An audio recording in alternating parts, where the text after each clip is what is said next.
प्रेम के भूखे प्रेम के तंदुल प्रेम के भाव से खाने लगे हैं। तंदुल के दानों में दिन का दैन्य दरिद्र चबाने लगे हैं। एक एक मुट्ठी में एक एक मुट्ठी में एक एक लोक सुदामा के भाग्य में जाने लगे हैं। त्रिभुवन पति की देख उदारता तीनों भवन थर्राने लगे हैं। पहली मुट्ठी लेते ही प्रभु ने स्वर्ग सुदामा के नाम किया है। दूसरी मुट्ठी में पृथ्वी लोक का वैभव विप्र को सौंप दिया है। तीसरी मुट्ठी में देने लगे जो बैकुंठ तो लक्ष्मी ने रोक दिया है। अपना निवास भी दान में दे रहा, देखो कैसा ये दानी पिया है।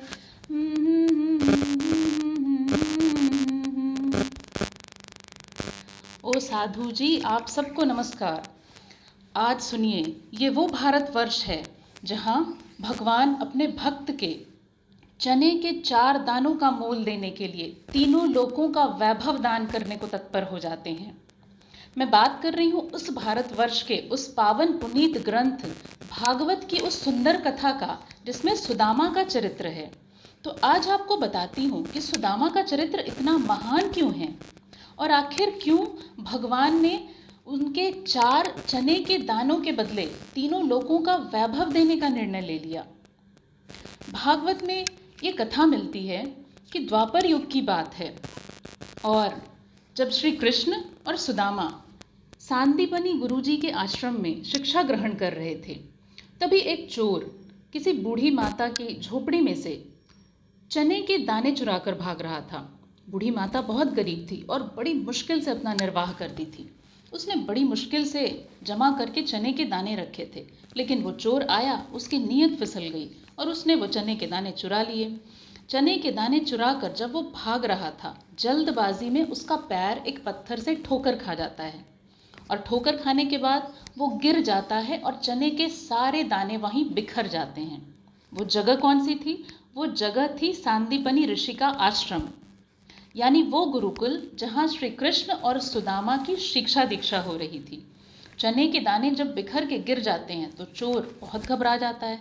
उसे लगता है मैं कहीं पकड़ा न जाऊं, इसलिए जल्दबाजी में वो बस वहां से भाग जाता है। अब गुरु माता जब बाहर निकलती हैं, उन्हें चने के दाने बिखरे हुए दिखते हैं तो वो चने के दानों को बीन लेती हैं। फिर होता यूं है कि एक पाठ याद करने के लिए दिया गया था और जिसे सुदामा ने याद नहीं किया, तो श्री कृष्ण ने सोचा अब तो इसकी सज़ा मिलेगी। ये मेरा परम मित्र है, ये अकेले किसी सज़ा को काटे ये उचित तो नहीं लगता। इसलिए उन्होंने भी कह दिया मुझे भी पाठ याद नहीं है। तो वहाँ गुरु की शिक्षा दीक्षा की बड़ी कड़ी व्यवस्था थी। गुरुजी ने कहा याद नहीं किया है तो दंड मिलेगा। दोनों ने सिर झुका करके दंड स्वीकार कर लिया। दंड स्वरूप दोनों को वन में भेजा गया और वन से लकड़ी बीन कर लाने का काम सौंपा गया। दोनों चल दिए। जब वन में पहुंचे, बहुत बारिश होने लगी और उसके बाद उन लोगों ने एक पेड़ पर चढ़कर आसरा लिया। काफ़ी समय बीत गया, सुबह से शाम हो गई, बहुत भूख लग गई, भूख प्यास से हालत बुरी हो रही थी। तभी सुदामा को अचानक याद आया कि जब हम आश्रम से आ रहे थे तो गुरु माता ने मुझे एक पोटली दी थी और कहा था कि इसमें कुछ चने के दाने हैं, जब भूख लगे आधे आधे दोनों खा लेना। अब यहाँ पर एक विद्वानों की बड़ी ऊंची बात बताती हूँ आपको। सुदामा कोई साधारण चरित्र नहीं है और न ही सुदामा कोई साधारण आत्मा थे, वो ब्रह्म ज्ञानी थे। देखिए, सिद्ध योगियों और संतों की जो लीला होती है उसे समझ पाना बड़ा कठिन है।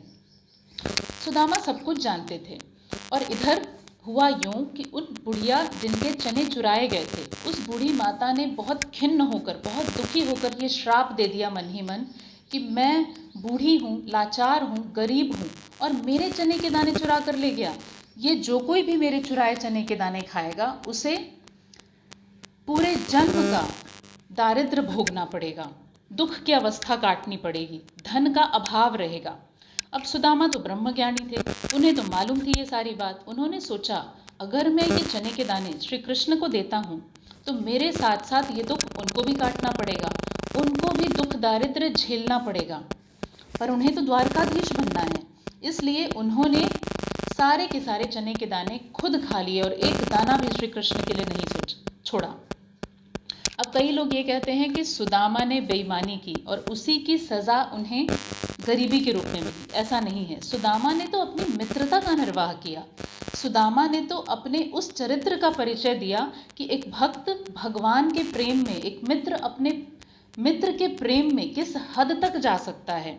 तो सुदामा ने जानबूझकर उस दुर्भाग्य को, उस दुख को, उस गरीबी को गले लगा लिया, ये सोचकर कि मैं तो अकेले काट लूँगा, परंतु मेरे परम मित्र, मेरे प्रभु श्री कृष्ण को ये दुख न काटना पड़े।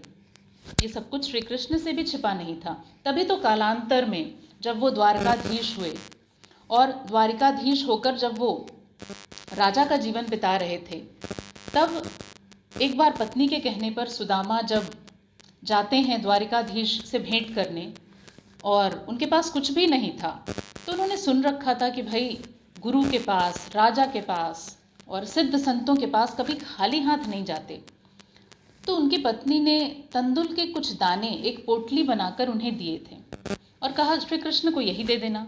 उन्होंने श्री कृष्ण को दिया। अब हमारे गोपाल, हमारे श्री कृष्ण, हमारे गिरधर की लीला देखिए। उन्होंने चने के उन 4 दानों का मोल कैसे चुकाया।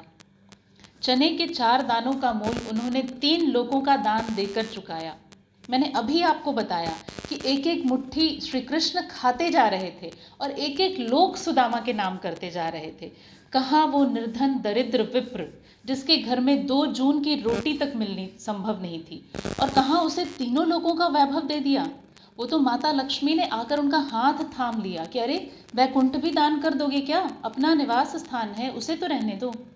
तो ये वो भारतवर्ष है जहाँ ऐसी भक्ति भक्तों के हृदय में बसती है, जहाँ भक्त भी ऐसे हैं और भगवान भी ऐसे हैं। तो भक्तों का ये चरित्र सुनना भी बहुत पुण्य फलदायी है, क्योंकि भक्तों का चरित्र सुनने से आपको भक्ति मिलती है। इसलिए भक्तों का चरित्र श्रवण कीजिए और भक्तों के चरित्र के उस सुंदर अंश को अपने जीवन में उतारिए।